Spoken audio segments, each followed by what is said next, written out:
على رسوله الكريم. أما بعد فأعوذ بالله من الشيطان الرجيم. بسم الله الرحمن الرحيم. والذاريات ذروا فالحاملات وقرا فالجاريات يسرا فالمقسمات أمرا إنما توعدون لصادق وإن الدين لواقع والسماء ذات الحبك إنكم لفي قول مختلف يؤفك عنه من أفك قتل الخراصون الذين هم في غمرة ساهون يسألون أيان يوم الدين يوم هم على النار يفتنون ذوقوا فتنتكم هذا الذي كنتم به تستعجلون. یہ سورہ ذاریات کی آیات ہے. یہ سورت نبی کریم صلی اللہ علیہ وسلم پر مکی دور کے درمیانی زمانہ میں نازل ہوئی. اس سورہ مبارکہ کے آغاز میں اللہ نے 4 قسمیں بیان کی ہیں، 4 قسمیں کھائی ہیں اس حقیقت کو بیان کرنے کے لیے کہ انسانی جزا و سزا کا عمل لازمی اور یقینی ہے. یعنی ایک دن انسانوں نے اپنے تمام تر اعمال کا حساب و کتاب اللہ کو ضرور دینا. اللہ نے یہ جو 4 قسمیں کھائی ہیں ان کا جو موصوف ہے اس کو یہاں لفظوں میں بیان نہیں کیا. اس حوالے سے مفسرین کے درمیان اختلاف ہے کہ یہ قسمیں ہواؤں کی ہیں یا فرشتوں کی ہیں یا ان سچے مسلمان مجاہدین کی ہیں جو اللہ کے دین کے غلبے کے لیے دنیا میں عدل و انصاف کو قائم کرنے کے لیے کردار ادا کرتے ہیں. تینوں طرح کی قسمیں یہاں مراد لی جا سکتی ہیں کیونکہ اللہ کی آیات مفہوم کلیہ رکھتی ہیں. اس پر کل بھی بات ہو چکی ہے. اللہ نے یہ قسم کھا کر 4 قسمیں کھا کر فرمایا انما توعدون لصادق، بے شک جس کا تم سے وعدہ کیا جا رہا ہے وہ سچا ہے. تم سے جو قیامت کا وعدہ کیا جا رہا ہے تو قیامت کا یقینی اور لازمی ہے. وَإِنَّ الدِّينَ لَوَاقِعٌ، بے شک یہ انصاف جزا و سزا کا عمل ضرور ہوگا. مزید اللہ نے اور 5ویں قسم کھا کر فرمایا وَالسَّمَاءِ ذَاتِ الْحُبُكِ، قسم ہے آسمان کی جو ذات الحبک راستوں والا ہے. حبک مختلف معنی کے لیے استعمال ہوتا ہے. اس کے ایک معنی تو راستوں کے لیے آسمان اللہ نے ایسے بنایا ہے کہ اس سے ایک تو راستوں کی سمتوں کا بھی تعین ہوتا ہے. اس میں بھی اللہ نے راستے رکھے ہیں جن کے ذریعے سے اللہ کے ملائکہ اور فرشتے اپنی منازل طے کرتے ہیں. حبک عربی میں اس جال کو بھی کہا جاتا ہے جو مچھلی کو پکڑنے کے لیے دریا میں ڈالا جاتا ہے، جس کا تانا اور بانا ذرا ڈھیلا رکھا جاتا ہے تاکہ مچھلی آسانی سے اس کے اندر پھنس جائے. اسی طرح حبک عربی میں اس کپڑے کو بھی کہا جاتا ہے کہ جس کا تانا اور بانا خوبصورتی کے ساتھ بنایا گیا ہے.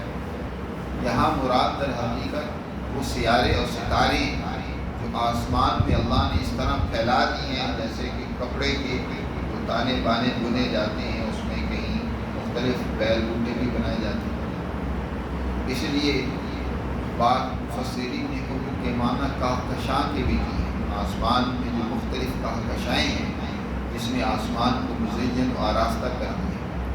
بہر صورت اللہ نے آسمان کی قسم کھائی اور فرمایا اس کے بعد انکم لفی قول مختلف، بے شک تم لوگ مختلف باتوں میں الجھے ہوئے ہیں، یعنی شکوک و شبہات میں پھنسے ہوئے. کبھی نبی کریم صلی اللہ علیہ وسلم کے بارے میں مختلف باتیں کرتے ہو، کبھی قرآن کے بارے میں مختلف باتیں کرتے ہو، کبھی اسی طرح اللہ نے جو انسانیت کے لیے جزا و سزا کا دن مقرر کیا اس کے بارے میں مختلف باتیں کرتے ہو.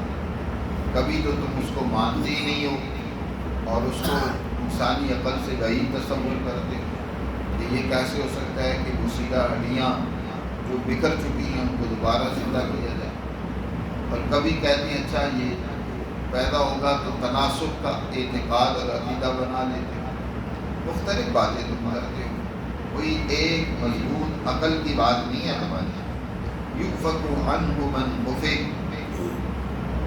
اس سچائی سے پھیرا وہی جاتا ہے جو در حقیقت پھرا ہوا ہوتا ہے۔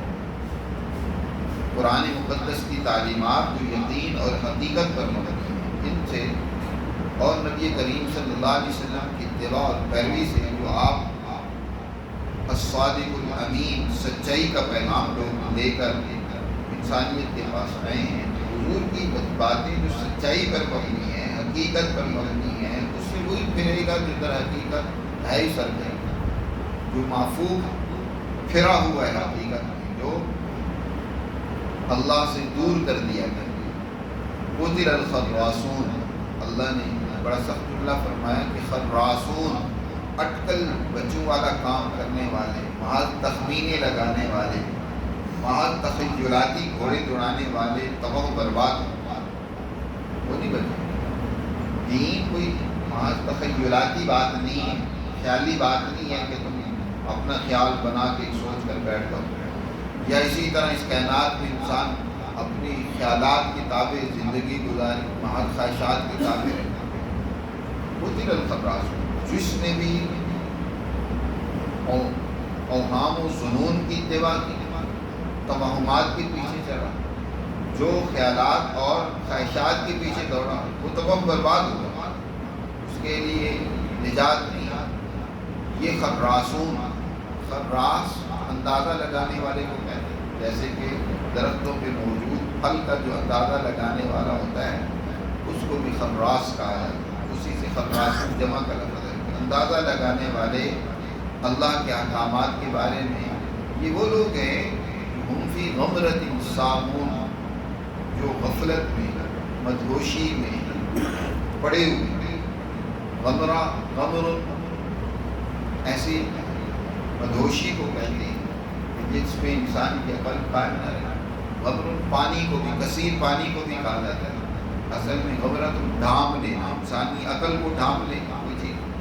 پانی بھی جو کثیر ہوتا ہے وہ اس زمین کو ڈھانپ لیتا ہے جس کے اوپر وہ پانی ہوتا ہے، وہ نظر نہیں آتا۔ انسان جس پر جہالت کا پردہ پڑ گیا، جہالت اس کو ڈھانپ لیتا، علم و شعور، عقل و دانش، فہم و بصیرت سے جو عاری ہو، ساہون، مزید یہ کہ وہ غافل بھی، تو وہ لوگ ہی اٹکل بچوں سے کام لیتے ہیں، جو جاہل ہوتے ہیں، عقل ہوتی کام نہیں کرتی، خواہشات کے جو غلام اور اسیر بن چکے ہوتے ہیں، تو ایسے جو خراس ہیں الذین هم فی غمرۃ ساہون، جو انتہائی درجے کی غفلت میں اور جہالت میں پڑے ہوئے ہیں، وہ ہلاک ہوتے ہیں۔ یہ لوگ پوچھتے ہیں یسألونک ایان یوم الدین، کہ وہ انصاف کا دن کب ہوگا، یہ آپ سے سوال کرتے ہیں کہ اچھا آپ حساب و کتاب، جزا و سزا سے ہمیں ڈراتے ہیں، تو وہ دن کب آئے گا؟